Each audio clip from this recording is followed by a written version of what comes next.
Hey everybody, it's Cam, and yesterday I made a video about the cards that I thought were the best in Back 4 Blood and the cards that I enjoyed the most. So today I'm going to make another video, except this time I'm going to talk about the cards that I think are the worst in the game, or just the cards that I would never take. So starting off the list with a card I would never take is Guns Out. Guns Out makes you have 50% more weapon swap speed, but it gives you negative 5% damage resistance. The reason I would never take this card is because the card Cocky exists. Cocky gives you 25% more weapon swap speed, and the downside is that if you get hit, your accuracy goes down for 3 seconds. Usually if something's hitting you, you're going to throw it a bash to get it away from you, therefore accuracy doesn't matter, or you're going to just try and shoot it, and since it's right in your face, once again accuracy doesn't really matter that much. So if I did want weapon swap speed, I would just take Cocky instead. Up next for cards I don't really like that much is Smelling Salts. It gives you plus 200% revive speed, and that's all it does, and that's the main issue I have with this card.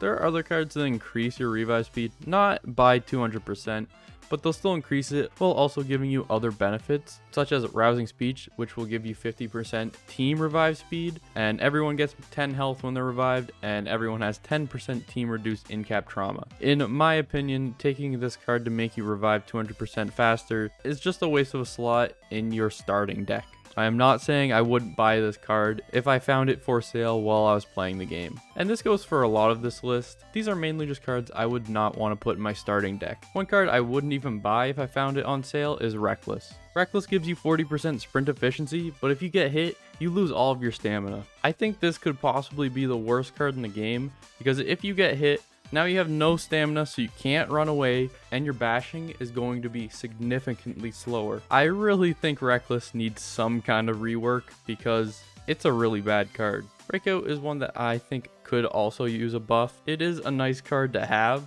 but I think there are better choices.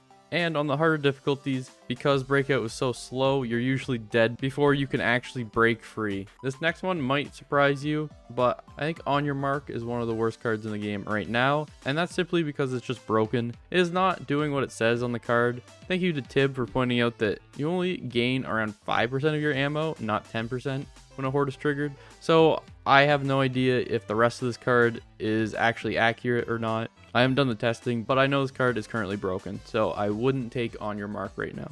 There are a few cards that give you use speed, but MULTITOOL is one that I would never take. MULTITOOL gives you 75% use speed, but you also get 5% negative damage resistance. I think the two options below and above this card are just way better. For a lot more use speed at 125%, Headband Magnifier only gives you the downside of being blinded for a second when you're hit every once in a while. I believe this card is way better than MULTITOOL, but if you would rather not be blinded, I still think taking Screwdriver is a better option. It has 25% less use speed, but you also get plus 10% stamina. Therefore, I would just never take MULTITOOL.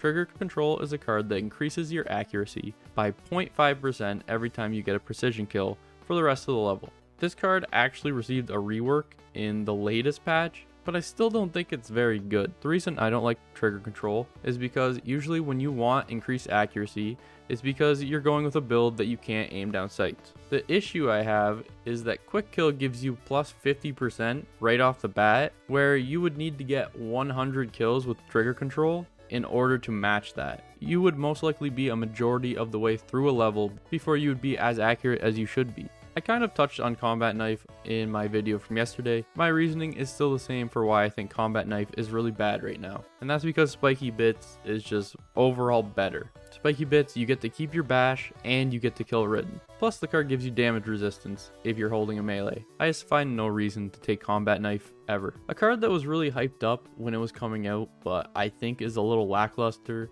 is Weaponsmith. Even without having Weaponsmith, you can still unbolt weapons while in the safe room, and for the most part, that's really all you need. It is convenient to be able to unbolt your weapon once you find something better, but the cost is still 400 copper. I think if Weaponsmith decreased the cost even more, or even made it so you can take one attachment off of a weapon for free, I'd be more apt to take it, but I just see no use for it. You could just as easily replace Weaponsmith with some kind of copper card, unbolt your secondary if it's a Deagle or Magnum, and then use that to get attachments off whatever guns you want. Now, I'm going to be honest, Bravado is a card I haven't used that much, but just from reading it, I feel like it's not a good card. When someone on your team receives trauma damage, you will heal your trauma for 10% of whatever trauma they received. The way I see it, if your team is receiving enough trauma damage for this card to be doing anything for you, your whole team is probably getting absolutely destroyed. But like I said, I haven't really used it that much. So what are your thoughts on Bravado? That is going to do it for my list of the worst cards in Back 4 Blood right now. Go ahead and leave a comment of which card you think is the worst. And also let me know if you think I should give one of these cards a second chance. We stream Monday to Friday on YouTube and sometimes weekends. So in order to see when we go live, think about subscribing and possibly joining the Discord. Link will be in the description. A special thank you to all the Smoovlings of the channel. You're the best. Alright, that's it for me. Have a good one, everybody.